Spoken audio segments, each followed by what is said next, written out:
এই ঘরের দিকে তাকাইলে দিলটা নরম হয়ে যায়। এই ঘরের দিকে তাকাইয়া অনেক মানুষ মুসলমান হয়ে গেছে। এই ঘরের দিকে যতক্ষণ তাকাইয়া থাকবেন গুনাহগুলো মাফ হইতে থাকবে। এই ঘরের দিকে তাকাইয়া থাকবেন নাকি হবে? ঘরের দিকে তাকাইয়া থাকবেন, গুনাহ মাফ হয়ে যাবে। কারণ হইল এই ঘরটা বরাবর হইল আমার আল্লাহ পাকের সিংহাসন। সুবহানাল্লাহ। আল্লাহর একটা বসার সিংহাসন আছে, আল্লাহর একটা কুরসি আছে, চেয়ার আছে। বাইতুল্লাহ বরাবর একবারে আরশে আজিম, ওইখানে আমার আল্লাহ পাকের সিংহাসন। সুবহানাল্লাহ। কোন আল্লাহ পাকের সিংহাসনের 4টা পায়া আছে। কয়টা পায়া? আল্লাহ পাকের যেই সিংহাসনে বসে, যেই চেয়ারে বসে, ওই চেয়ারের 4টা পায়া আছে। একটা পায়া হলো গোটা পৃথিবীর সমান। সুবহানাল্লাহ। কবেন যে তাহলে হুজুর আর এক পায়া কোনে থাকে? তাফসীর করতে গেলে অনেক সময় লাগবে। আমার মূল উদ্দেশ্য হইল ওই ঘরের দিকে তাকাইয়া থাকলে গুনাহ মাফ হয়, নেকিও হয়। মারহাবা খান। ওই ঘর দেখার ইচ্ছা আছে না নাই? আল্লাহ তাআলা আমাদের সকলকে মক্কা মদিনার মুসাফির বানায়া দিয়েন। সকলে বলেন আমিন। ওই ঘরের ভিতরে এমন একটা মায়া আছে, মহব্বত আছে। আমার বন্ধুরে মৌলানা তারেক জামিল সাহেব ওনার একটা কিতাবের ভিতরে লিখছে বাইতুল্লাহর এমন একটা ফজিলত। আমেরিকা থেকে 2 জন মানুষ, একজন স্বামী আর একজন স্ত্রী, মক্কার ভিতরে কাজ করে, চাকরি করে, জেদ্দায় চাকরি করে। স্বামী স্ত্রী 2 জনই হলো খ্রিস্টান। হজের মৌসুমে যখন সারা পৃথিবী থেকে ওই বাইতুল্লাহ জিয়ারত করার জন্য বিভিন্ন মানুষগুলি ইহরাম পরে যায়, স্বামী স্ত্রী 2 জন একে অপরে কথোপকথন করে। ওগো স্বামী, স্ত্রী ডাক দিয়ে কয় স্বামী, মুসলমানদের ওই কালো গিলাপ জড়ানো ঘরটা ঘোরার জন্য এত মানুষ সারা বিশ্ব থেকে আসে, আমরাও একটু ওই ঘরটা দেখার জন্য যাইতে চাই। সুবহানাল্লাহ। মক্কার নিয়ম আছে বাইতুল্লাহর এরিয়াটুকু ওই জায়গার ভিতরে মুসলমান ছাড়া অন্য ধর্ম অবলম্বী মানুষদের প্রবেশ করা নিষেধ। স্বামী ডাক দিয়া কলে স্ত্রী, তুমি তো যাইতে চাও, কিন্তু ওই এরিয়ার ভিতরে মুসলমান ছাড়া অন্য ধর্মের মানুষ যাওয়া নিষেধ। স্ত্রীর মাথায় কিছু সুবুদ্ধি উদয় হয়েছে। কিছু কিছু মহিলাদের মাথায় আল্লাহ তাআলা এমন কিছু বুদ্ধি দেয় যে বুদ্ধি স্বামীর খুবই কাজে লাগে। এই জন্য নবীজি বলে, তোমরা কোনো কাজ করতে গেলে ঘরের স্ত্রীদের সাথে পরামর্শ করো। সুবহানাল্লাহ। পরামর্শ করবা। 2টা ফায়দা। তুমি পুরুষ হিসাবে তোমার মাথায় বুদ্ধি আছে, কিন্তু কোন সময় তোমার বুদ্ধি এমন ডাউন যে স্ত্রীর বুদ্ধিও কাজে লেগে গেছে। এই জন্য তুমি পরামর্শ করবা, সুন্নত আদায় হবে। দ্বিতীয়ত আল্লাহ তাআলা পরামর্শের মাধ্যমে বরকত দান করে। স্ত্রী ডাকবে কই স্বামী, ওই এরিয়ার ভিতরে মুসলমান ছাড়া অন্য কারো যাওয়া নিষেধ, এইটা বুঝলাম, কিন্তু আমরা তো মুসলমান না, খ্রিস্টান। যে কোনো উপায়ে ওইখানে যাইতে হবে। কয় কেমনে যাইবা? কয় মুসলমানরা ইহরাম বাঁধে, সাদা কাপড় পরে। আমরা মুসলমানের পরিচয় দিয়া ইহরাম বাইন্দা একটু ওই ঘরের ভিতরে যাইতে চাই। সুবহানাল্লাহ। আসলে মূল কথা হলো আল্লাহ তাআলা হেদায়েতের নূর দিলের ভিতরে জাগ্রত করে দিছে। সুবহানাল্লাহ। স্বামী স্ত্রী 2 জনে, স্ত্রীর বুদ্ধি শুই না ইহরাম বাইন্দা বাইতুল্লাহর চত্বরের ভিতরে ঢুকে গেছে। আমার বন্ধু, আলোচনা বেশি লম্বা নয়, প্রধান বক্তা হতে চলে আসবি। বাইতুল্লাহর এরিয়ার ভিতরে স্বামী আর স্ত্রী 2 জন মুসলমানদের সাথে সাথে ঘুরতেছে। সুবহানাল্লাহ। কয়েক চক্কর দেওয়ার পর মুসলমানদের সাথে ওই বাইতুল্লাহর চক্কর দিয়া ঘুরতে ঘুরতে স্ত্রীরা বাইতুল্লাহর দিকে তাকাইছে। হঠাৎ করে বাইতুল্লাহর মালিক স্ত্রীকে গায়েবী ভাবে ডাক দিছে। আল্লাহু আকবার। গায়েবী ভাবে ডাক দিছে, ও আমার বান্দি পাগলি, আর কতদিন আমাকে ভুইলা থাকবি, আর কতদিন আমাকে রাইখা অন্য কারো উপাসনা করবি। সুবহানাল্লাহ। স্ত্রী কালো জিলাপ গড়া জড়ানো ঘরটার দিকে তাকাইয়া তাকাইয়া স্বামী ঘুরতাইছে, স্ত্রী কালো গিলাপ জড়ানো ঘরটার দিকে তাকাইয়া রইছে। তাকাইয়া তাইকা অবক দৃষ্টিতে তাকিয়ে তাকিয়ে কখন যেন চোখ দিয়া পানি বের হয়ে গেছে, বুঝতে পারে নাই। কখন যেন চোখ দিয়া পানি বের হয়ে গেছে, ওইখান থেকে নজর ফিরাইতে পারে না। স্বামী একটু সময় ঘুরে ঘুরে ঘুরে ঘুরে দেখে স্ত্রী তাকায় রইছে। স্বামীও মনে মনে কয় আমার স্ত্রী কি দেখে, এই কালো গিলাপ জড়ানো ঘরের ভিতরে কি আছে, কি দেখে আমিও একটু দেখি। মারহাবা কোন। স্বামী ওই কালো জিলাপ জড়ানো ঘরের দিকে তাকায়া রইছে, স্ত্রীও তাকায়া রইছে, স্বামীও তাকায়া আছে। একবার স্ত্রীর দিকে তাকায়, আবার কালো গিলাপ জড়ানো ঘরটার দিকে তাকায়। হঠাৎ করে স্ত্রীর চোখের পানি দেখা স্বামীর চোখ দিয়েও গড় গড় কইরা পানি বের হয়ে গেছে। আমার আল্লাহ যেন অদৃশ্যভাবে ডাক দিয়া কয়, বান্দারে কেমনে আমাকে ভুইলা থাকিস, তোকে যে আমি তোর চাওয়া ছাড়াই কত সুন্দর কইরা বানাইয়া দিছি। সুবহানাল্লাহ। আল্লাহ তাআলা বলে, লাকাদ খলাকনাল ইনসানা ফি আহসানি তাকওয়িম, আমি মানুষকে সবচাইতে বেশি সুন্দর কইরা বানাইছি। গোটা দুনিয়ার মানুষকে, গোটা দুনিয়ার মাখলুকাতকে ফেরেশতা দিয়া বানাইছি, আর বান্দা তোর চেহারাটা আমি নিজে টিপা টিপা নিজের হাতে বানাইছি। সুবহানাল্লাহ। ফেরেশতারা পুরা বডিটারে বানাইয়া আমাকে বলছিল, আল্লাহ পুরা বডিটা বানাইয়া দিলাম, চেহারাটা কেমন করে বানাবো? আল্লাহ কয়, আমার আদরের মাখলুক মানুষকে পুরা বডি তুই বানাইছ, চেহারাটা আমি আল্লাহ বানাবো। সুবহানাল্লাহ। আমি নাকটাকে টিপা টিপা নিজের হাতে বানাইছি, কানটাকে টিপা টিপা আমি নিজে হাতের বানাইছি, চোখটা কোন জায়গায় বসানো দরকার আমি আল্লাহ বসাইছি, ঠোঁটটা কোন জায়গায় দেওয়া দরকার আমি আল্লাহ দিছি। নাকের জায়গায় নাক না তাইকা নাক যদি কপালে থাকতো কেমন বিশ্রী দেখা যাইতো। আল্লাহ ডাক দিয়া কয়, বান্দা তোকে এত সুন্দর কইরা বানাইলাম, এত আদর কইরা বানাইলাম, আমাকে রাইখা কোন দেব দেবীর পূজা নিয়া তুই ব্যস্ত থাকোস?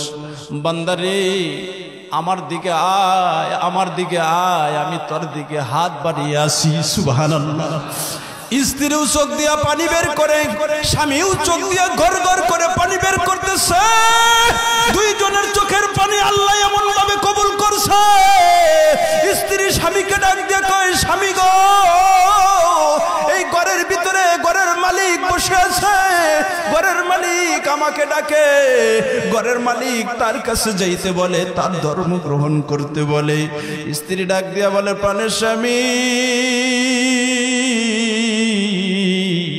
যতদিন তোমার সাথে সংসার করছি, আজকে তুমি আমাকে যাই বলো, তুমি আমাকে রাখো আর না রাখো, তালাক দিয়া দাও, ডিভোর্স দিয়া দাও, কোনো দুঃখ নাই। আমি এইখানে দাঁড়াইয়া ঘোষণা করলাম, এই ঘরের মালিকের ধর্ম আমি এই মুহূর্তে গ্রহণ করলাম। আর জোরে বলেন আল্লাহু আকবার। স্বামী ডাক দিয়া কয়, বিবি রে, ও বিবি, আমিও এই কথা দিলে দিলে ভাবতেছি, কিন্তু তোমাকে বলতে সাহস পাইতেছি না। সুবহানাল্লাহ। কারণ আমি ইসলাম গ্রহণ করলে তুমি যদি আবার গ্রহণ না করো, তাহলে দুইজনের ভিতরে সম্পর্কটা ছিন্ন হয়ে যাবে। কিন্তু আমার থেকে তোমার ঈমানটা বড় মজবুত, তুমি আমাকে ছাড়তে পারো, কিন্তু উপরের মালিকরা ছাড়তে পারবা না, ঘোষণা দিয়া দিছো। কাছে যাইতে গেলে টাকার দরকার, পরিশ্রম দরকার। 3 নম্বরে আমার নবী যেই কথাটা বলছে, ওইটার দিকে তাকাইতে টাকাও লাগে না, পয়সাও লাগে না, ওযুও লাগে না। সুবহানাল্লাহ। ওই সংবাদ আল্লাহ, ওই সুসংবাদ আল্লাহ প্রত্যেকের ঘরে দিয়া রাখছে। সুবহানাল্লাহ। আল্লাহর নবী রাখতে কই উম্মতেরা রে, এক নম্বরে কালামুল্লাহ, দুই নম্বরে বাইতুল্লাহ, তিন নম্বরে আল ওয়ালিদাইন। সুবহানাল্লাহ। তিন নম্বরে আমার নবী ডাক দিয়া কয় প্রত্যেকটা ঘরে মা বাবা আছে না নাই? অনেকের মা বাবা চলে গেছে, অনেকের মা বাবা জীবিত আছে। নবী আমার ডাক দিয়া কয় তিন নম্বরে প্রত্যেকটা সন্তান যদি মায়ের চেহারার দিকে তাকায়, বাবার চেহারার দিকে তাকায়, মায়ের চেহারার দিকে তাকাইয়া তাকাইয়া যদি বলতে পারে, মনে মনে যদি বলে, ওগো আল্লাহ, আমার মা যৌবন বয়সে কত সুন্দর ছিল, আমার বাবা কত সুন্দর ছিল, আমার মা আমার বাবা আমাকে লালন পালন করতে যাইয়া, আমার মা আমার বাবা আমাকে খাওয়াইতে যাইয়া, আমাকে পড়ালেখা করাইতে যাইয়া আমার মায়ের চেহারাটা কত নষ্ট হয়ে গেছে, আমার বাবার চেহারাটা কুচকি দৌড়ে গেছে। ও আল্লাহ, আমার মা বাবা কত সুন্দর, আমি আমার মা বাবার খেদমত করব। এইরকম করে যদি মনে মনে প্রতিজ্ঞা করে বাবার চেহারার দিকে সন্তান তাকাইয়া থাকে, মায়ের চেহারার দিকে সন্তান তাকাইয়া থাকে, নবী ডাক দিয়া কয় দুনিয়ার উম্মতেরা রে, মা বাবার চেহারার দিকে যতক্ষণ তাকাইয়া থাকবি ততক্ষণ তোর আমল নামায় নেকি জমা হবে। মা বাবার চেহারার দিকে তাকাইয়া থাকলেই নেকি হয়, তবে নেকির ভিতরে পার্থক্য আছে। কোরআনের দিকে তাকাইয়া থাকলে নেকি হয়, বাইতুল্লাহর দিকে তাকাইয়া থাকলে নেকি হয়, গুনাহ মাফ হয়। সুবহানাল্লাহ। আর মা বাবার দিকে তাকাইয়া থাকলে শুধু নেকি হয়, নেকি হয়। নবী আমার আরেক হাদিসের ভিতরে বলে শুধু নেকি না, বাবার চেহারার দিকে একবার তাকাবি, মায়ের চেহারার দিকে একবার তাকাবি, আল্লাহ তাআলা তোর আমল নামায় একটা কবুল হজের সওয়াব দিয়া দিবে। লক্ষ লক্ষ টাকা খরচ করে মক্কা মদিনা যায়, তোমার যদি ইখলাস ভালো না থাকে, মানুষকে দেখানোর জন্য হয়ে থাকে, এই হজ তোমার কবুল হবে না। কিন্তু ঘরে মা আর বাবার দিকে তুমি তাকায়া থাকবা, বাংলার জমিনে নিজের ঘর থেকে কবুল হজের সব পেয়ে যাবে। আর কি চাও? কি চাও তুমি? কোন সুসংবাদ চাও? এই জমিনের ভিতরে ইসলাম মুসলমানকে যা দিয়েছে অন্য কোন ধর্ম মানুষকে তা দিতে পারে নাই। ইন্নাদ-দীনা ইনদাল্লাহিল ইসলাম। এই জন্য আল্লাহ বলে সমস্ত ধর্মের থেকে সবচাইতে বেশি প্রিয় এবং মনোনীত ধর্ম হলো আমার কাছে ইসলাম। আমরা মুসলমান হিসাবে খুশি না বেজার? আরো জোরে কোন খুশি না বেজার? কোরআনের তেলাওয়াতকারীদেরকে আল্লাহ তাআলা সুসংবাদ দিয়ে রাখছে। কোরআনের সাথে মোহাব্বত রাখার কারণে আল্লাহ তাআলা আমাদেরকে দুনিয়ায়ও মর্যাদা দিবে, পরকালেও জান্নাত দিবে। কথা কোন ঠিক কিনা? আমরা সবাই কোরআনের সাথে মোহাব্বত রাখবো তো ইনশাআল্লাহ? মোহাব্বত রাখবো তো ইনশাআল্লাহ? একটু হাতটা উঁচা করে আল্লাহ পাককে দেখাই। নারে তাকবীর, নারে তাকবীর। আল কোরআনের আলো, আল হাদিসের আলো, কোরআন হাদিস যেখানে, আলেম ওলামা যেখানে, সুদ ঘুষ যেখানে, নারে তাকবীর। হাত নামান। দে দে পাল তুলে দে, মাঝি হেলা করিস না, ছেড়ে দে নৌকায় আমি যাব। সবাই কি পারেন এই গজল? গাইতে হবে সবার একসাথে। জজবা আছে আলহামদুলিল্লাহ, প্যান্ডেল কানায় কানায় ভরপুর। আমি খুশি আছি, আমার থেকে বেশি খুশি হবে আজকের মাহফিলের প্রধান বক্তা। আলহামদুলিল্লাহ বলেন। দে দে পাল তুলে দে, মাঝি হেলা করিস না, ছেড়ে দে নৌকায় আমি যাব, ছেড়ে দে নৌকায় আমি যাব। দে দে পাল তুলে দে, মাঝি হেলা করিস না, ছেড়ে দে নৌকায় আমি যাব। আরো জোরে, ছেড়ে দে নৌকায় আমি।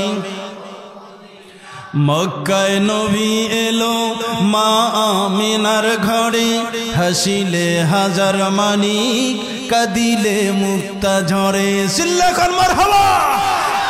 মক্কায় নবী এলো মা আমিনার ঘরে, হাসিলে হাজার মানিক কাঁদিলে মুক্তা ঝরে। ও দয়ার আল্লাহ যার বন্ধু তার কিসের ভাবনা, ও দয়ার আল্লাহ যার বন্ধু তার কিসের ভাবনা। আমার হৃদয় মাঝে কাবা নয়নে মদিনা, আমার হৃদয় মাঝে কাবা নয়নে মদিনা। দে দে পাল তুলে দে মাঝি হেলা করিস না, ছেড়ে দে নৌকায় আমি যাব। যেই নূরের রৌশনীতে দুনিয়া গেছে ভরে, ওই নূরের বাতি জ্বলে মদিনার ঘরে ঘরে। মারহাবা। যেই নূরের রৌশনীতে দুনিয়া গেছে ভরে, ওই নূরের বাতি জ্বলে মক্কার ঘরে ঘরে। ও দয়ার আল্লাহ যার বন্ধু তার কিসের ভাবনা, ও দয়ার আল্লাহ যার বন্ধু তার কিসের ভাবনা। আমার হৃদয় মাঝে কাবা নয়নে মদিনা, আমার হৃদয় মাঝে কাবা নয়নে মদিনা। দে দে পাল তুলে দে, দে দে পাল তুলে দে মাঝি হেলা করিস না, ছেড়ে দে নৌকায় আমি। মাশাআল্লাহ আরো জোরে। ছেড়ে দে নৌকায় আমি। চিল্লা বলেন মারহাবা, আরো জোরে বলেন মারহাবা। এক নম্বরে পয়গম্বর ডাক দেখো, ও দুনিয়ার উম্মত, পাঁচ শ্রেণীর লোক যারা জান্নাতের ভিতরে যাবে, জান্নাত যাদেরকে ডাকবে, জান্নাত যাদেরকে আহ্বান করবে, তাদের ভিতরে এক নাম্বার তারা যারা দুনিয়ার জমিনের ভিতরে কোরআন তেলাওয়াত বেশি বেশি করছে। মারহাবা কোন। নবীজি বলে তিলাওয়াতুল কুরআন, এক নম্বরে তিলাওয়াতুল কুরআন।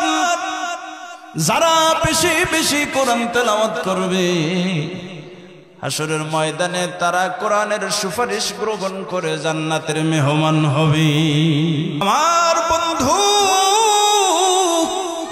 আবু জাহেল পাশে বসে বসে নবীজির তেলাওয়াত শুনে এক পর্যায়ে আল্লাহর পয়গম্বর জিজ্ঞাসা করছে, চাচা তুমি যে আমার মুখের দিকে যেই তেলাওয়াতগুলা শুনলা,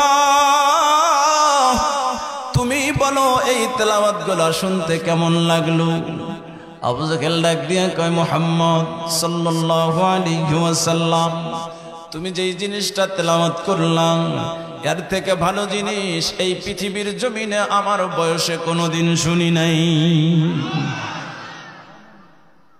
আল্লাহর নবী কয়, তাহলে শোনোই নাই যখন, তাহলে এইটা যার কথা তাকে একটু মাইনা নিলে ভালো হয় না? সুবহানাল্লাহ। কয় কি কও তুমি, কারে মানবার কও? কয় যে এটা যিনি নাজিল করেছেন, এটা যার কথা, তেনাকে স্রষ্টা হিসাবে মেনে নাও, সমস্ত দেব দেবীর পূজা বাদ দিয়ে দাও। কয় এইটা কখনোই সম্ভব না, এইটা সম্ভব না। ওই দিন থেকে শত্রুতা শুরু হয়ে গেল। আল্লাহর নবীজি রাতের বেলায়ও তেলাওয়াত করতেন, দিনের বেলায়ও তেলাওয়াত করতেন। বিশ্ব নবী রাতের বেলায় যখন কোরআন তেলাওয়াত করত, আবু জাহেল রাতের বেলায় বোর কাছ থেকে উইটা, ঘুম থেকে উইটা নবীজির তেলাওয়াত শোনার জন্য যাইত। শুধু আবু জাহেল না, উতবা সাইবা, যেই সমস্ত কাফের মুশরিক মক্কার নেতৃস্থানীয় লিডারগুলা ছিল, আল্লাহর নবীজির তেলাওয়াত শোনার জন্য পাগল হয়ে যাইত। আবু জাহেল এক পর্যায়ে দেখছে বিশ্ব নবী মুহাম্মদুর রাসূলুল্লাহ সাল্লাল্লাহু আলাইহি ওয়াসাল্লামের তেলাওয়াতগুলা আমরা যদি এইভাবে শুনতে থাকি, একের পর এক যদি শুনতে থাকি, তাহলে মুহাম্মাদের দল বাড়ি হয়ে যাবে। কারণ হইল কোরআন তেলাওয়াত শুনলে দিল পরিবর্তন করে দেয় কি? আরো জোরে বলেন কি?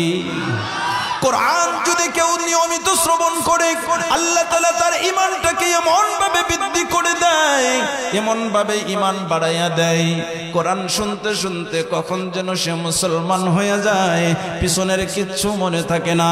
কেউ যদি মুসলমান নাও হয়, চোখ দিয়ে অটোমেটিক টস টস করে পানি ভরা শুরু হয়ে যায়। ষড়যন্ত্র শুরু হয়ে গেল, মুহাম্মাদের তেলাওয়াত শোনা যাবে না। লিডার ডাক দিয়া কয়, এই আবুল আহাব, মুহাম্মাদের তেলাওয়াত শোনা যাব না। কয় ঠিক আছে লিডার, আপনি কইছেন কথা কি অমান্য করা যায়? উতবা সাহেবা কয় ঠিক আছে, জীবনেও শুনবো না। পরের দিন রাতের বেলায় আবু জেহেল কয় আজকে তো সবটিরে না করছি, কেউ যাব না, আজকে আমি একাই শুনি। সুবহানাল্লাহ। কারণ উপরের মালিক তো দিল ঘুরায়, ঠিক না? আজকে তো সবাইরে না করছি, কেউ যাবে না, আমি একাই শুনি। আবুল আহাব কয় আজকে তো লিডার না করছে, লিডারে যাব না, আজকে আমি একাই শুনি। উতবা সাহেবা কয় আজকে তো কেউ যাবে না, তাহলে আমিও একাই শুনি। এরপরে এক দেখছে সবাই একাই শুনবে, সবাই গেছে শুনতে। শেষ রাত্রিতে যখন যার যার মতো বাড়ির দিকে রওনা হয়েছে, এখন একজন আর একজনের সাথে দেখা হয়ে গেছে। কি ঘটনা, কি কোথায় গেছিল? কয় মুহাম্মদ যা পরে তাই শুনবার গেছিলাম। কয় কাল কেন না করছি? কয় তুমি গেছো। সুবহানাল্লাহ। যিনি না করে তিনি যদি আমল না করে তাহলে তাসির হবে? আল্লাহ। আবু জেহেল দেখলো যে হায়, এই তেলাওয়াত যদি আমরাই নিয়ন্ত্রণ করতে না পারি, আমরাই যদি নিজে ঘরে না থাকতে পারি, সাধারণ পাবলিক শুনলে তো একে একে মুহাম্মাদের দলে চলে যাবে। সুবহানাল্লাহ। কি করছে? হজের সময়, হজের মৌসুমে মক্কার চতুর্পাশে যেই সমস্ত পয়েন্ট দিয়া জায়গা দিয়া ঢুকতে হয়, মোড়ে মোড়ে কিছু লোক দাঁড় করাইয়া দিছে। নেতৃস্থানীয় লোকগুলা প্রত্যেকটা পয়েন্টে পয়েন্টে লোক দাঁড় করাইয়া দিছে যে মুহাম্মদ যেই জিনিস তেলাওয়াত করে এইটা যেন শুনতে না পারে, কারণ ইসলাম ধর্ম যেন কেউ গ্রহণ করতে না বইলা দিছে। মোড়ে মোড়ে দাঁড়াইয়া যারা বিভিন্ন দেশ থেকে হজের জন্য আসবে, বাইতুল্লাহ জিয়ারত করার জন্য আসবে, তাদের কাছে একটা কথা বলে দিবা, মক্কায় নতুন এক পাগলের আবির্ভাব হইছে। নাউজুবিল্লাহ। মক্কায় নতুন এক পাগলের আবির্ভাব হইছে, যেই পাগলে এমন একটা মন্ত্র পড়ে, যেই মন্ত্র পড়লে তার ওই মন্ত্র যেই শোনে তার পিছনের সমস্ত ধর্ম ভুলে ইসলাম ধর্ম গ্রহণ করে। সুবহানাল্লাহ। মোড়ে মোড়ে দাঁড়াইয়া দাঁড়াইয়া স্লোগান দিতেছে। এখন যারা আসতেছে, মানুষের একটা স্বভাব হইল, যদি বলে যে এইখানে যাইও না, মানুষ ওখানে আগে যায়। কথা কন ঠিক কিনা? যেই ঘরে যাইতে নিষেধ করবে ওই ঘর কাইডা হইলেও ঢুকবো, আর যেখানে যাওয়ার ব্যাপারে কিচ্ছু বলবো না, ওখানে দরজা খোলা থাকলেও ঢুকবো না। কথা কন ঠিক কিনা? এটা হলো মানুষের স্বভাব। তো যখন এইভাবে নিষেধ করতেছে, তখন সবাই চিন্তা ভাবনা করে এইটা কেমন পাগল রে, যেই পাগলকে না দেখার জন্য নেতারা নিষেধ করতেছে, তাহলে এই পাগলকে এক নজর দেখা দরকার। সুবহানাল্লাহ। এই পাগল রে এক নজর দেখা দরকার।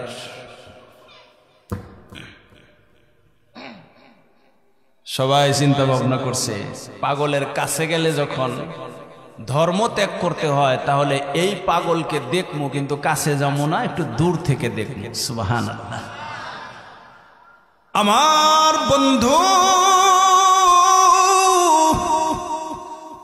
আল্লাহর নবী বাইতুল্লাহর পাশে বসে কোরআন তেলাওয়াত করে। সমস্ত মানুষগুলা নবীজির পাশে আইসা দাঁড়ায়া দাঁড়ায়া কোরআন তেলাওয়াত শুনে। সুবহানাল্লাহ। আর তাদের ভিতরে একটাই প্রশ্ন, এত সুন্দর চেহারার মানুষ কোনদিন পাগল হইতে পারে না, কারণ আমার আপনার পয়গম্বরের চেহারা এত বেশি সুন্দর ছিল। নবীজির খাদেম হযরতে আনাস ডাক দিয়া কয়, দুনিয়ার মানুষ চাঁদের ভিতরে একটা কলঙ্ক দেখা যায়, কিন্তু আমার নবীজির চেহারায় কোনো কলঙ্কের দাগ নাই। সুবহানাল্লাহ। যেই সমস্ত কাফের মুশরিক গুলা শাম, সিরিয়া, ইয়ামান থেকে বাইতুল্লাহ জিয়ারত করার জন্য আসতো, নবীজির চেহারার দিকে তাকাইয়া কয় এই এত সুন্দর মানুষ পাগল কেমনে হয়? সুবহানাল্লাহ। যেই পাগলকে দেখার জন্য না দেখার জন্য লোকজন নিষেধ করতেছিল, এই পাগলকে দেখে তো দিলের ভিতরে মায়া জন্ম হয়ে গেল।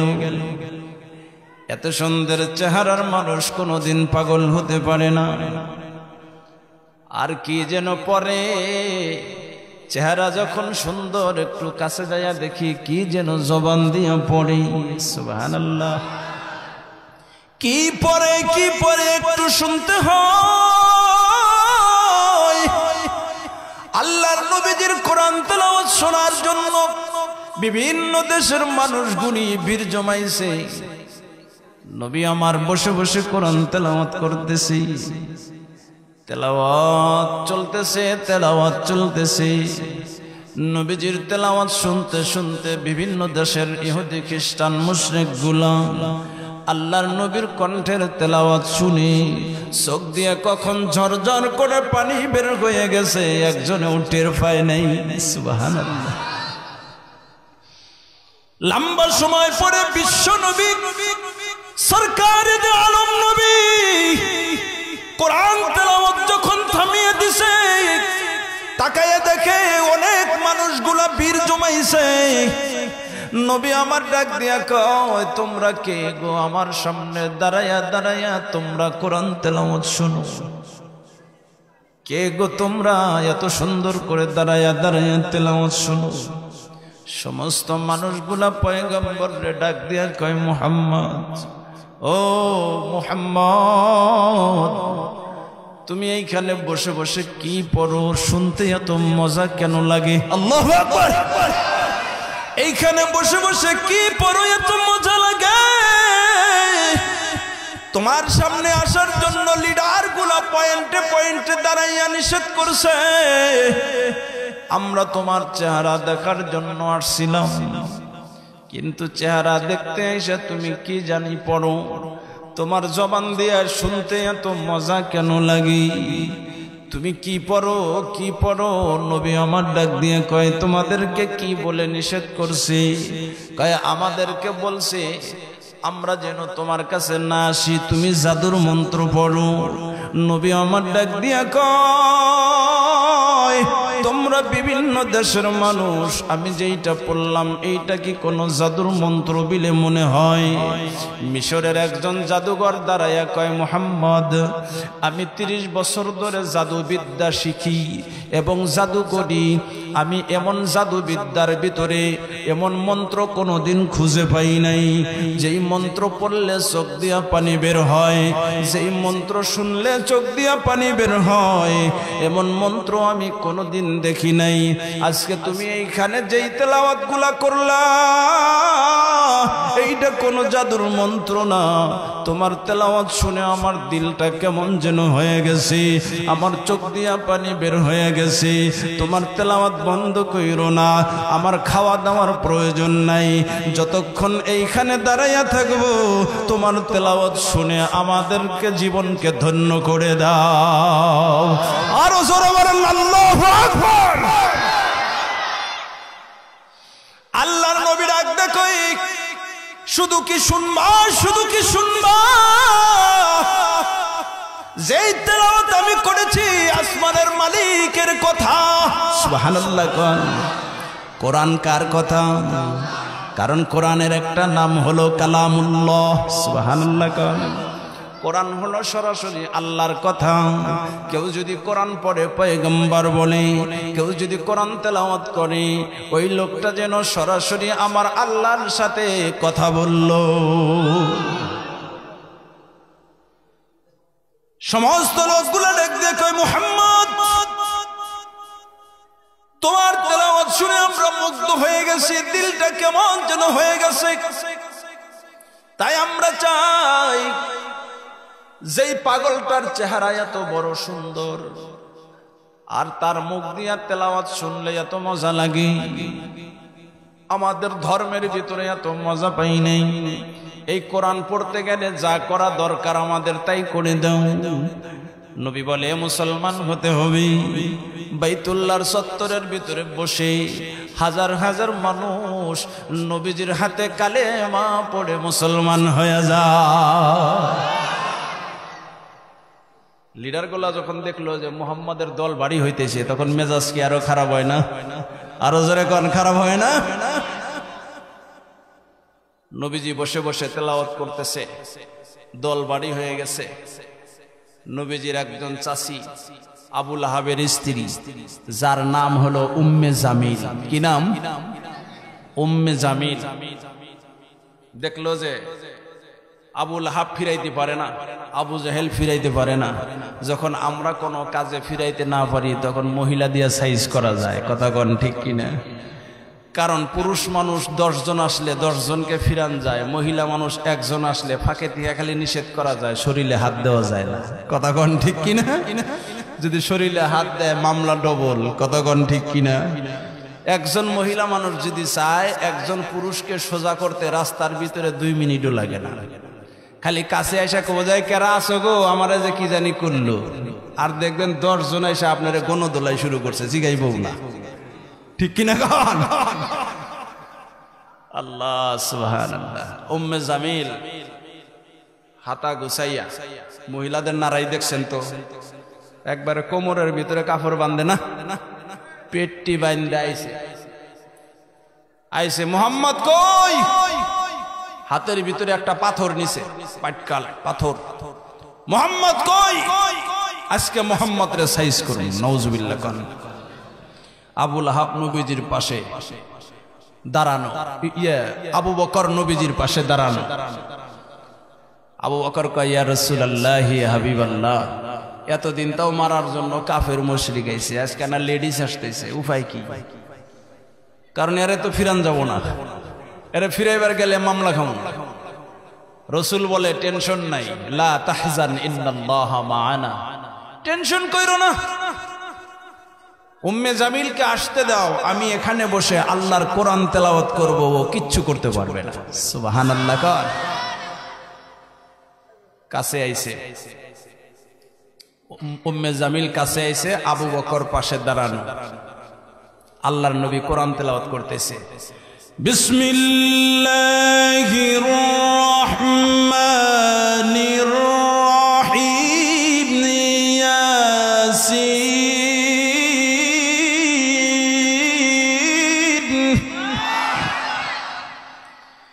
ওয়াল কুরআনিল হাকীম, ইন্নাকা লামিনাল মুরসালিন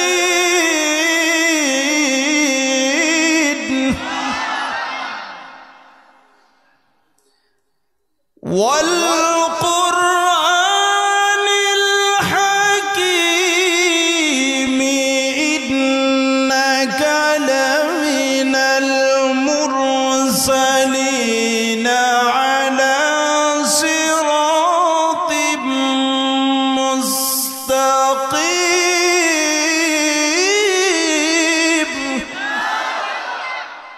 কোরআন কি জিনিস!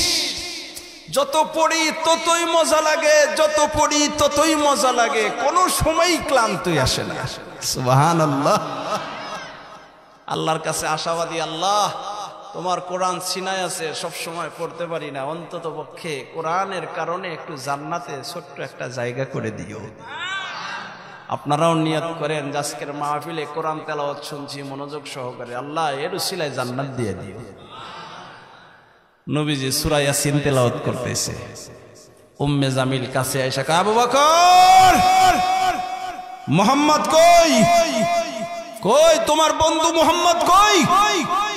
আবু বকর কয়, ঘটনা কি? নবী আমার কাছে বৈশা বৈশা কোরআন পড়ে, আমি শুনি, নবীরে দেখি, আর উম্মে জামিল কয় মুহাম্মদ কই? তাহলে তো দেখে না। কথা কোন ঠিক কিনা? দেখে না যখন, তাহলে আমার কয় লাভ কি? আমি যদি কই এই যে মোহাম্মদ, ও তো দেখে না, কব যে তুমি মিছা কথা কও। আর যদি কই যে দেখি নাই, তাহলেও তুমি আমি মিছা কথা কই। আমি তখন আবু বকর বলে, মোহাম্মদ কই তুমি খুঁজা বের করে নেও। সুবহানাল্লাহ। কয় পাইলাম না, আজকে পাইলে বাদাম ছাড়াইলাম নি। কয় যা তুই বাদাম সারাগা পাবি না। সুবহানাল্লাহ। গেছে। আবু বকর ডাক দেখা, ইয়া রাসূলুল্লাহ ইয়া হাবিবাল্লাহ, আমি দেখি আপনি কোরআন পড়েন, আমি দেখেও শুনি, তাহলে উম্মে জামিল কেন দেখলো না?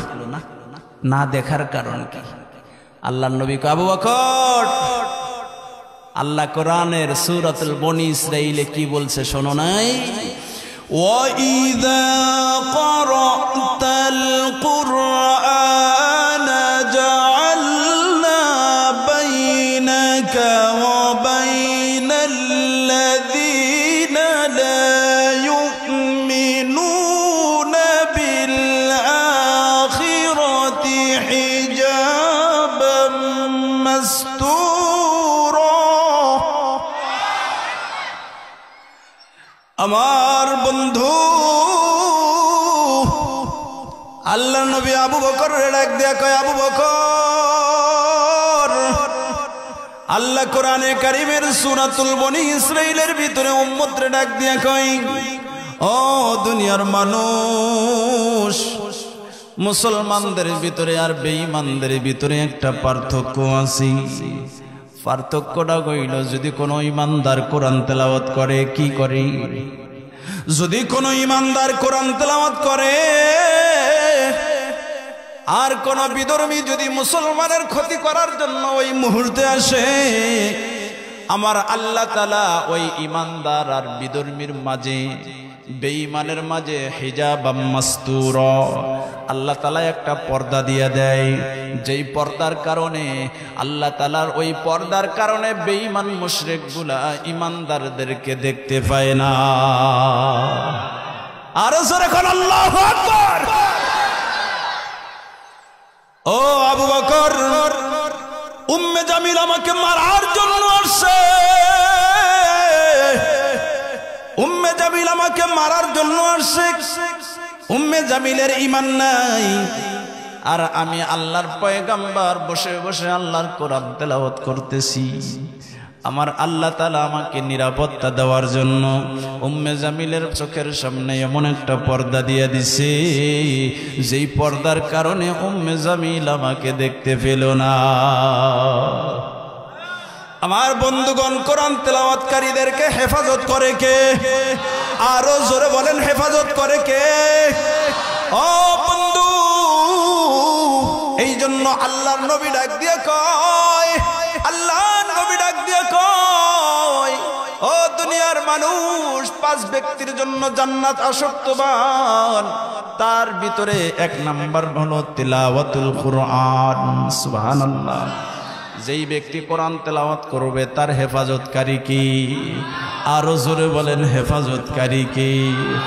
আমার বন্ধু, শুধু হেফাজতকারী না, কোরআন তেলাওয়াতকারীকে জান্নাতে নেওয়ার আগ পর্যন্ত কোরআন স্বয়ং নিজে আল্লাহর কাছে সুপারিশ করার জন্য দাঁড়িয়ে থাকবে। আল্লাহু আকবার। কোন ব্যক্তি কোরআন পড়তেও পারে না, কিন্তু কোরআনকে স্পর্শ করে, কোরআনের সাথে মুহাব্বত রাখে, কোরআনের সাথে সম্পর্ক রাখার কারণে ওই লোকটাকেও আল্লাহ জান্নাতের খাদেম মেহমান বানাইয়া দিবে। সুবহানাল্লাহ।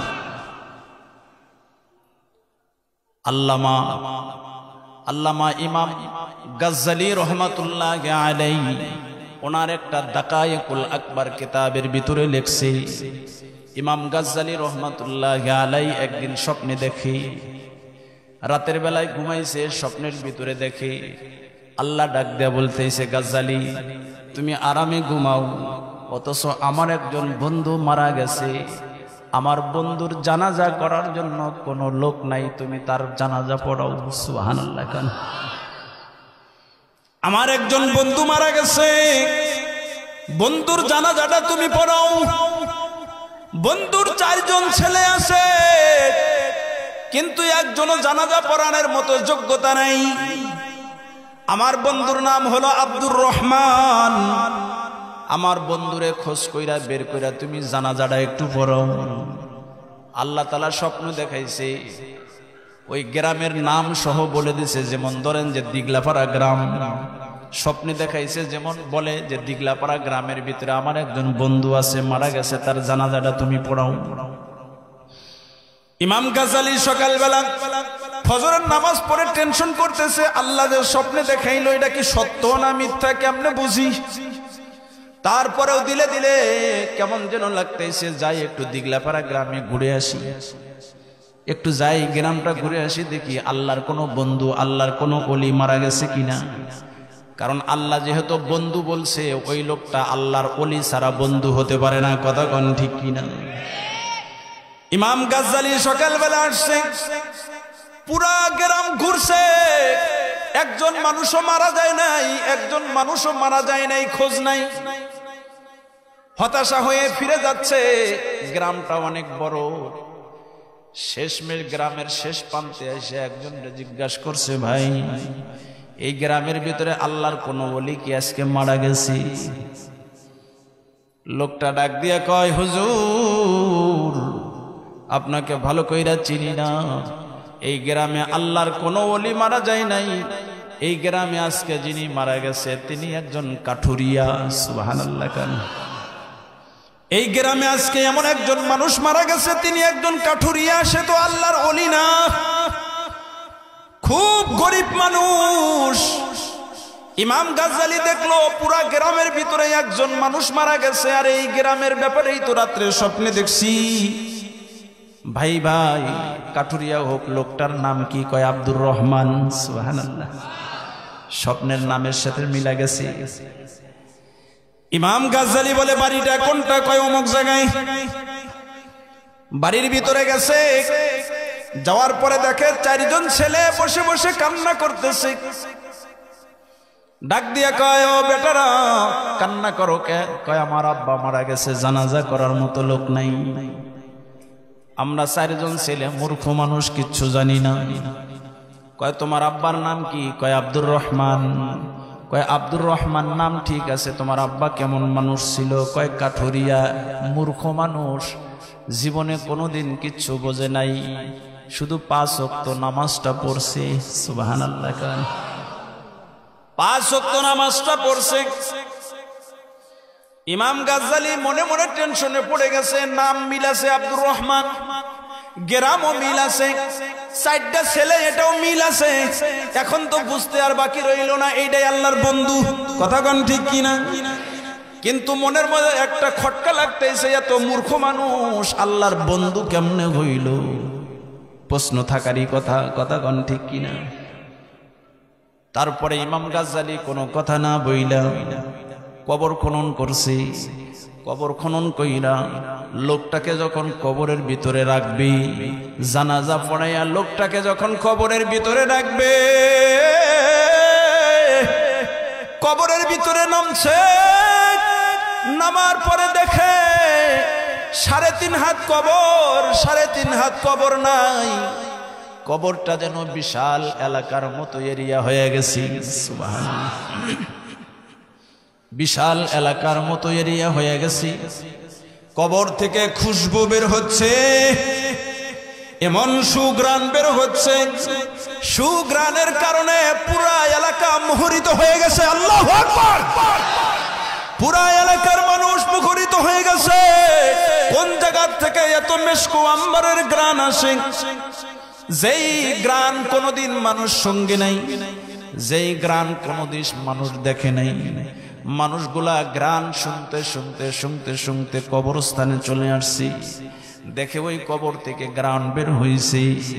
ইমাম গাজ্জালী আস্তে করে মাটি দিয়া দাফন কইরা ছেলেদেরকে ডাক দিয়া কয়, বাজানেরা তোমাদের কাছে একটা প্রশ্ন। তোমরা বললা তোমার আব্বা মূর্খ মানুষ, তাহলে তোমার আব্বার কবর আল্লাহ এত সুন্দর জান্নাত দেখাইলো কেমনে? সুবহানাল্লাহ। এই লোকটা প্রশ্ন করার সাথে সাথে সন্তানেরা ডাক দেয়, কয় হুজুর আমার বাবার ব্যাপারে এর থেকে বেশি কিছু আমরা জানি না। ইমাম গাজ্জালী যেহেতু বড় একজন ইমাম ছিল, বুদ্ধিমান মানুষ, দেখলো একটা স্বামীর ব্যাপারে একটা স্ত্রী ভালো বলতে পারে। কথা কোন ঠিক কিনা? স্ত্রীর ব্যাপারে স্বামী ভালো বলতে পারে, স্বামীর ব্যাপারে স্ত্রী ভালো বলতে পারে। ইমাম গাজ্জালী রাখলে কয়, বাজানেরা তোমার মা কি বেঁচে আছে? কয় হ্যাঁ আছে। কয় তোমার মায়ের সাথে আমার একটু কথা বলা দরকার। কারণ ইমাম গাজ্জালির টেনশন হয়ে গেছে, এত মূর্খ মানুষ জান্নাতের টিকিট কেমনে পাইলো, আমারও তো দরকার, কথা কোন ঠিক কিনা? কোন আমলের মাধ্যমে পাইলো সেই আমলটা আমিও করব। ওই আমলটা শুনলে বাবাজিরা আপনাদেরও করা দরকার আছে না নাই? আমার বন্ধু ইমাম গাজ্জালি ওই মহিলার কাছে পর্দার ভিতর থেকে ডাক দিয়ে কয়, বোন তোমার কাছে আমার একটা প্রশ্ন আছে, তোমার স্বামী কেমন মানুষ ছিল? মহিলা ডাক দিয়া কয়, হুজুর আমার স্বামী বড় নরম দিলের মানুষ ছিল, আমার স্বামী বড় সহজ সরল মানুষ ছিল। আমরা গরিব মানুষ, সকালবেলা আমার স্বামী কাঠ কাটার জন্য বনে যাইতো, আবার বিকালবেলা ফিরে আসতো। আমার স্বামী 5 ওয়াক্ত নামাজ ছাড়া আর কোনো ইবাদত করতে পারে নাই। তবে আমার স্বামীর ভিতরে একটা আমল ছিল, যেই আমলটা আমি বিয়ে হওয়ার পর থেকে আজকে পর্যন্ত একটা দিনের জন্য ছাড়তে দেখি নাই। ইমাম গাজ্জালি বলে, তাহলে সেই আমলটা কি, ওইটা একটু শুনে দেখি। ইমাম গাজ্জালি রাগ দেখায়, বোন আমার কি সেই আমল? মহিলা ঘরের ভিতর থেকে কাপড় দিয়া জড়াই না একটা বই ইমাম গাজ্জালির হাতে দিছে। আল্লাহু আকবার। কয় যে হুজুর এই যে একটা বই কাপড় দিয়া পেছানো, আমার স্বামী এই বইটা পড়তেও জানে না, পড়ার মতো যোগ্যতাও ছিল না, কারণ মূর্খ মানুষ। কিন্তু আমার স্বামীকে সকালবেলা কাজে যাওয়ার আগে ফজরের নামাজটা পড়া এই বইটাকে খুলতে দেখছি। খুইলা বইয়ের দিকে তাকায়া তাকায়া কি যেন বলতো, আর চোখ দিয়া জর জর কইরা পানি বের হইতো। সুবহানাল্লাহ।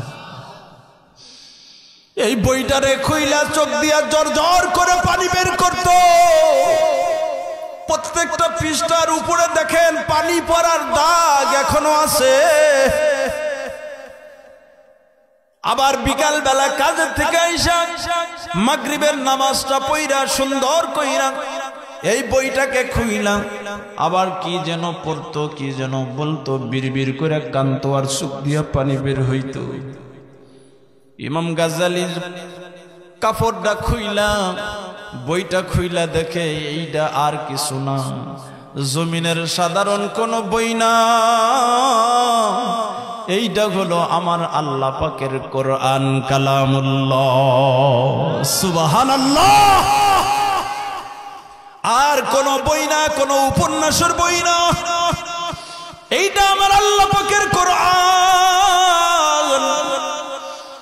এই কোরআনটাকে সকালবেলা পড়তে পারে নাই, কিন্তু খুলছে, একবার বুকে জড়াইয়া ধরছে, আবার চোখে লাগাইছে, একবার চুমা খাইছে। সকালে একবার চুমা খাইতো কাজে যাওয়ার আগে, আবাস থেকে আইসা নামাজ পড়া বইটারে খুইলা আবার একটু করে চুমা খাইতো, আর নিজ দিয়া হাত বুলাইতো। এই যে কোরআনের সাথে সকাল বিকাল মোহাব্বতের কারণে আমার আল্লাহ তাআলা লোকটার কবরের ভিতরে দুনিয়ার থেকেই জান্নাতের সুসংবাদ দিয়া আল্লাহর ওলিকে স্বপ্নে দেখাইয়া দিছে, তিনি হলো আমার বন্ধু। কারণ যার সাথে যার বেশি কথোপকথন হয়, কথা হয়, তার সাথে বন্ধুত্ব কম হয় না বেশি হয়? কোরআন হলো আল্লাহর কালাম, যত পড়বেন তত বন্ধুত্ব বাড়বে। কার সাথে? আরো জোরে বলেন, কার সাথে? এই পৃথিবীর জমিনের ভিতরে এমন 3টা জিনিস আছে, যেই 3টা জিনিসের দিকে তাকাইলেই নেকি হয়। সুবহানাল্লাহ। কোনো পরিশ্রম লাগে না, হজ করতে টাকা লাগে, পরিশ্রম লাগে, কথা কোন ঠিক কিনা? কিন্তু নামাজ পড়তেও পরিশ্রম লাগে। কিন্তু এই জমিনের ভিতরে এমন 3টা জিনিস আছে, যেই 3টা জিনিসের দিকে কিচ্ছু কওয়া লাগে না, শুধু তাকায়া থাকলেই নেকি। আরো জোরে কোন সুবহানাল্লাহ। আপনারা কি রাগ করতেছেন? ঘুমাইছেন কারা কারা? একটু হাত উঁচা করেন দেখি। ও হরে, কইছি যে ঘুমাইছেন কারা কারা? হাত উঁচা করেন। অনেকেই হাত উঁচা করছে, ঘুমাইছেও আপনারা হাত উঁচা করেন। যাক আলহামদুলিল্লাহ, সচেতন আছেন আপনারা, ঘুমের মধ্যেও হাত উঁচা করেন, ভালো আলহামদুলিল্লাহ। আমার বন্ধু, যেই 3টা জিনিসের দিকে তাকাইলেই নাকি হয়, 1 নম্বরে সেই 3টা জিনিসের 1 নম্বর নাম্বার হইল কালামুল্লাহ। সুবহানাল্লাহ। আল্লাহর নবীজি বলে দুনিয়ার জমিনের ভিতরে কেউ যদি কোরআন পড়তেও না জানে, শুধু কোরআনের দিকে তাকাইয়া থাকে, তাও তার আমলনামায় নেকি জমা হয়। কোরআন কালো অক্ষরালা কোরআন, তাকাইবেন চোখের জ্যোতি আল্লাহ তাআলা বাড়াইয়া দিবে। সুবহানাল্লাহ। খুইলা তাকায়া থাকবেন, যতক্ষণ তাকায়া থাকবেন তো ফেরেশতারা আপনার আমলনামায় নেকি লিখতেই থাকবে। তা বাদ দিয়া আপনারা চাষটালে ঘন্টার পর ঘন্টা কিসের জন্য বসে থাকেন, এইটা আমার মেজাজের ভিতরে বুঝে আসে না। এই জিন্দেগির প্রতিটা মুহূর্ত মূল্যবান। একটা করে সেকেন্ড আপনার জীবন থেকে চলে যাচ্ছে মানে আপনি কবরের দিকে ধাবিত হচ্ছেন। অথচ আপনি চাষটালে বসে ঘন্টার পর ঘন্টা সময় পার করতেছেন। 40-50 বছর বয়স হয়েছে, পড়তে পারেন না কোরআন, চেষ্টা তো নাই, কোনোদিন খুলেও দেখেন নাই। আছে না নাই এমন মুসলমান? আছে না নাই? রাত্রে 12টা, 1টা, 2টা, 3টার সময় যখন মাহফিল থেকে আসি, 1টার সময়ও দেখি চাষটালে কিছু বদমাইশ এখনো বসে বসে 1 কাপ চা খায়া 6 ঘন্টা বড়া টিভি দেখতেইছে। আপনাদের এলাকায় আছে? হয়তো অনেকেই কব যে হুজুর আবার ওয়াজ কোন লাইন থেকে কোন লাইনে নিয়ে গেল। যখন রাত্রে এই কনকনা শীতের কুয়াশার রাত্রির ভিতরে যখন মাহফিল থেকে আসি, চাষটালে কিছু পুরুষ মানুষকে দেখে মনে হয় ওর না জানি কয় বছর ধরে বোর সাথে ঝগড়া চলতেছে। কারণ যেই স্ত্রীর সাথে রাত্রে শুয়া থাকলেও আল্লাহর নবী বলে সারা রাত্রি নফল ইবাদতের সব দিয়ে দেয়, সেই স্ত্রীরে ঘরের ভিতরে রাইখে ও শীতের ভিতরে চাষটালে বসে রয়েছে, ওর নারাই ছাড়া কিছু হইছে। ঝগড়া বাচ্চা দিয়ে তো বোর কাছে গেলে বেশকি মারবো, ও চাষটালে বয়ে রয়েছে। কথা কন ঠিক কিনা? হলা দিয়া বাইরে বেড়ে ভাই কইতেছে হলা দিয়া বাইরে বই। এক মাহফিলে গেছি, ওয়াজ করতে করতে বলতেছি তো স্বামী স্ত্রীর ফজিলত নিয়ে বয়ান করতেছি, এক মুরব্বী মাঝখান থেকে দাঁড়ায় একা, হুজুর আমার বউ আমারে এখনো বানর কয়। কি কয়? আমার বউ আমারে এখনো বানর কয়। পাশের থেকে নাতি একটা বৈশা ছিল, তারা একা, হুজুর বানর কব না কি কব, কাঁচা দিয়ে এখন আঙ্গ দাদিরে মারে। তাহলে বানর কব না কি কব? বাড়তে যাই যদি গেলে নাডিয়াতে নয়, ও বেশ কি ছাড়া উপায় আছে? আলহামদুলিল্লাহ আপনাদের এলাকার মা বোনেরা ভালো আছে, আপনারাও ভালো। যে শীতে গরমের ভিতরে যাওয়ার সাথে সাথে আপনাদের জন্য ফ্রিজের ঠান্ডা পানি দিয়ে দেয়, শীতের ভিতরে যাওয়ার সাথে সাথে গরম পানি করে দেয়। এলাকার মা বোনেরা আলহামদুলিল্লাহ অনেক ভালো। আসলেই ভালো না? আসলেই ভালো আছে। ভালো না থেকে উপায় নাই, কারণ আগের মতো আর মায়ের চল নাই। কতক্ষণ ঠিক কিনা? আগের মতো মায়ের চল নাই। মায়ের দিবেন কিবা কইরা? খালি একদিন ধমক দিয়া দেখেন, পরের দিন কব যে 10 লাখ আনছিল আর 10 লাখ কাবিন আছে, 20 লাখ দিয়া দেও জমগা। তখন আপনি কবেন যে ঠিক আছে মা তুমি আর যাইও না।